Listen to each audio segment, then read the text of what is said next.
Mazda Connect infotainment systems can experience freezing or lag. Here are three main reset methods: reboot, factory reset, and hard reset for frozen screens. A simple reboot clears temporary glitches. Press and hold the power button for 10 seconds. This restarts the system without losing your data. For persistent issues, use a factory reset. Go to Settings, then System, then Factory Reset. This wipes all user data and restores the system to defaults. If the screen is completely frozen, perform a hard reset by disconnecting the 12-volt battery for 30 to 60 minutes. This resets the car's ECU and can fix unresponsive systems. Newer Mazda models receive over-the-air updates that address many of these issues automatically. Older models may still need these manual reset methods. To reboot the Mazda Connect system, simply hold the power button down until the system restarts. This clears temporary glitches without losing any data.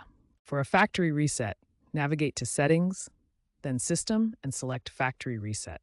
Confirm your choice, but remember this will erase all personal settings and data, so back up anything important first.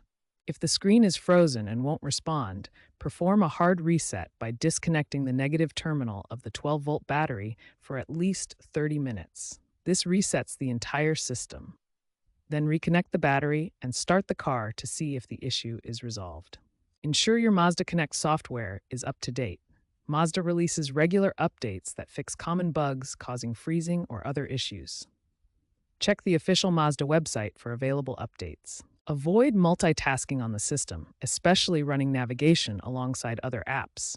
This can overload the processor and cause the system to freeze or lag. If problems persist after trying these resets, consult your Mazda dealer, especially if your vehicle is under warranty or has extended infotainment coverage.